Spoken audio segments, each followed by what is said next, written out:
اگلی صبح رئیس کے ساتھ میں چنڈال چوکڑی کے سرپرست اعلیٰ چاچا پتنگ باز سے ملنے تھانے گیا تو وہ تھانے کے ایک کمرے میں بستر پر استراحت فرما رہے تھے۔ چند کانسٹیبل جن کی ڈیوٹی نہیں تھی اس کے سامنے مؤدب بیٹھے تھے اور چاچا انہیں اپنی روحانی علمیت اور صوفیانہ کلام سے متاثر کر چکا تھا۔ رئیس کے ساتھ مجھے بھی عقیدت کے اظہار کا ڈرامہ کرنا پڑا اور پیر صاحب نے میرے سر پر اپنا دست شفقت رکھ کے دعا دی۔ میں نے دل ہی دل میں سے گالیاں دیں اور رئیس سے رخصت کی اجازت لے کر تھانے سے نکل آیا۔ رئیس کا پروگرام آج چنڈال چوکڑی کے سب سے ارکان کو جمع کر کے مستقبل کا لائحہ عمل طے کرنے کے لیے ایک اجلاس منعقد کرنے کا تھا۔ اس میں شرکت مجھے کسی صورت منظور نہ تھی۔ میں نے ماسی سے صبح باقی ڈالر بھی لے لیے تھے۔ میرا خیال تھا کہ سب کو کیش کرا کے اپنے بینک اکاؤنٹ میں جمع کرا دوں۔ پھر میں نے بینک مینیجر سے مشورہ کرنا بہتر سمجھا۔ وہ ڈاکٹر مشہود کا بھی دوست تھا اور انہی کے حوالے سے مجھے جانتا تھا۔ $26,500 کا سن کے وہ حیران رہ گیا۔ اتنے ڈالر کہاں سے آئے تمہارے پاس؟ میں نے کہا آپ پریشان نہ ہو، میں نے ڈاکہ نہیں ڈالا۔ وہ تم ڈال بھی نہیں سکتے، وہ بولا پھر بھی۔ میں نے کہا آپ یوں سمجھ لیں کہ میں نے اپنا مکان بیچ دیا تھا، اس میں میری رہائش تھی۔ پارٹی نے پتہ نہیں کیوں مجھے پاکستانی کرنسی نہیں دی۔ میں نے بھی انکار نہیں کیا، لیکن اب پتہ نہیں ان کا کیا کروں۔ مجھے دکھاؤ ڈالر نقلی تو نہیں تھما دیا ہے کسی نے؟ میں نے نوٹ اس کے سامنے رکھ دیے۔ اس کا کوئی امکان تو نہیں مگر آپ دیکھ سکتے ہیں۔ اس نے نوٹ دیکھ کر تصدیق کہ نوٹ اصلی ہیں۔ کسی اسمگلر نے خریدا ہے تمہارا گھر ہوگا؟ مجھے معلوم نہیں۔ اسمگلر بے وقوف بہرحال نہیں ہوتے۔ خیر تم ایسا کرو کہ فارن ایکسچینج اکاؤنٹ کھول لو۔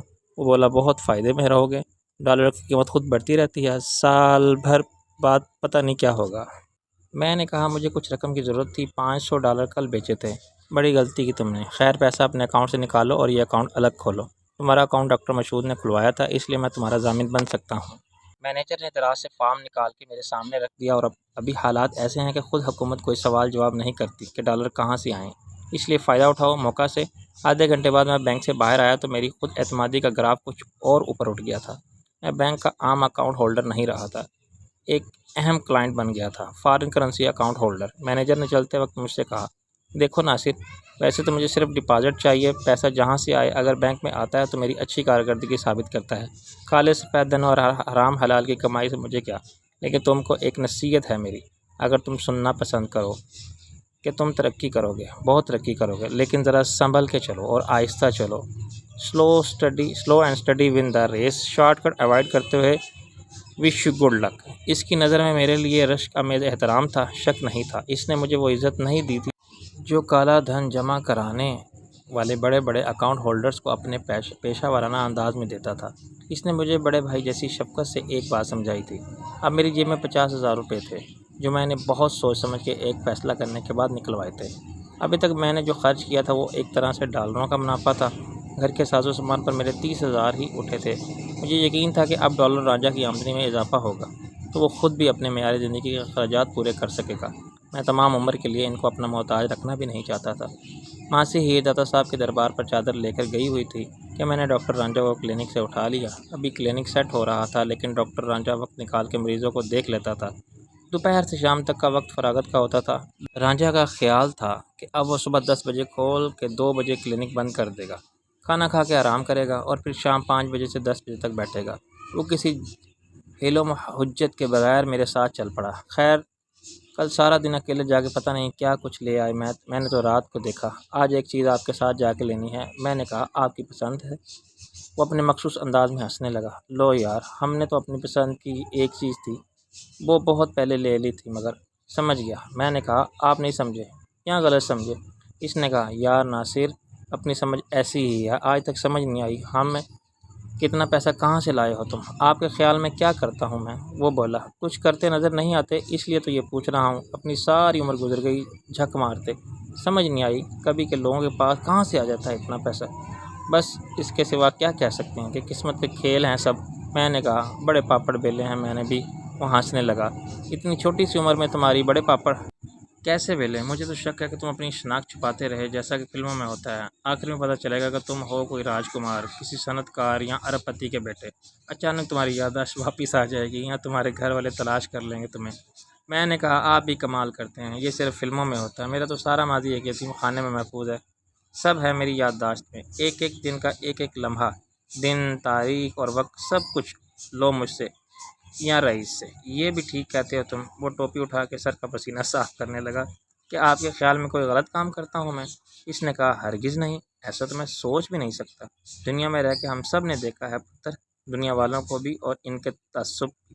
خالی نبض نہیں دیکھی، شکل دیکھی، عقل دیکھی، دماغ کے ساتھ دل کا حال دیکھا اور کرتوت دیکھے۔ جدھر رانجھا شربت فروش کھڑا ہوتا تھا نا، وہاں سے ایک زمانہ گزرتا تھا۔ رانجھا کی آنکھیں اب زمانے کو پہچانتی ہیں، اس لیے تو میں کچھ بولتا نہیں اور ہیر کو بھی منع نہیں کرتا۔ رئیس یہ سب کرتا یا کوئی اور تو میں ہاتھ جوڑ کے کہتا کہ میں ایسے ہی خوش ہوں جس حال میں بھی ہوں، کچھ بھی قبول نہ کرتا اگر مجھے اعتماد نہ ہوتا۔ میں نے کہا آپ کا اعتماد کبھی غلط ثابت نہیں ہوگا۔ جب میں اسے معمولی کاروں کے ایک شو روم میں لے گیا تو وہ نروس ہو گیا۔ یہاں کیا کام ہے؟ میں نے کہا ہم ایک گاڑی خریدیں گے۔ وہ رسی تڑا کے بھاگنے لگا۔ گاڑی؟ نہیں نہیں ناصر، میری یہ اوقات نہیں۔ میں نے کہا تماشا مت کرو یہ سب کے سامنے، ہم کوئی لاکھوں کی گاڑی نہیں لے رہے ہیں، بس اپنے گزارے لائق کوئی چھوٹا سا کار پسند کر لیں گے۔ او جی پتر جی، چھوٹی موٹی کار بھی سائیکل تو نہیں ہوتی؟ میں نے کہا نہیں، سوزوکی کی 52,000 کی ہے، ہم تھوڑی پرانی لے لیں گے، 40,000 کی، 1 سال پرانی۔ وہ گمسم کھڑا رہا۔ اچھا تم دیکھو۔ میں نے کہا آپ پسند کرو، ماسی ہیر کے واپس آنے سے پہلے میں چاہتا ہوں کہ گاڑی گھر کے دروازے پر پہنچ جائے۔ آہستہ آہستہ ان کی آنکھوں میں اعتماد کی روشنی آنے لگی اور اس کا چہرہ ناقابل یقین خوشی کے احساس سے دمکنے لگا۔ وہ مجھ سے آگے ہو کے مختلف گاڑیوں کے بارے میں پوچھنے لگا۔ وہاں بہت سی پرانی گاڑیوں کے شو روم تھے اور ان میں سے ایسی گاڑیاں بھی تھیں جن کی قیمت پرانی ہونے کے باوجود لاکھوں میں تھی۔ رانجھا ان کے بارے میں پوچھتا تھا، بھائی اس کا کیا سوال؟ وہ کس گاڑی پر پسندیدگی کے جذبات سے ہاتھ رکھ کے پوچھتا تھا، اور سیلز مین قیمت بتاتا تو ایسے ہاتھ کھینچتا جیسے غلطی سے گرم توے پر رکھ دیا تھا۔ وقت کم تھا، 1 گھنٹے میں ہم نے 8-10 گاڑیاں دیکھ لیں اور بالآخر 1982 ماڈل کی ایک سوزوکی کار پر ہمارا اتفاق رائے ہو گیا، جو بالکل اوریجنل کنڈیشن میں تھی۔ یہ جاپان اسمبل تھی اور ایک ہی مالک کے ہاتھ میں 1 سال چلی تھی۔ ڈیلر کے کہنے کے مطابق یہ اس کے گھر میں سیکنڈ کار تھی، یعنی بڑی گاڑی نہیں ہوتی تھی تو بیوی یا بیٹی استعمال کرتی تھیں، اور اس کے 40,000 کلومیٹر جینون تھے۔ میں نے کاغذات کی ڈیلیوری لیٹر پر دستخط کیے اور گاڑی ڈرائیور کر کے سڑک پر آ گیا۔ میں نے ڈاکٹر مشہود کی گاڑی بہت چلائی تھی، لیکن وہ سب ڈاکٹر رانجھا نے کہاں دیکھا تھا۔ وہ میرے ساتھ میری پراعتماد ڈرائیونگ پر دم بخود بیٹھا تھا۔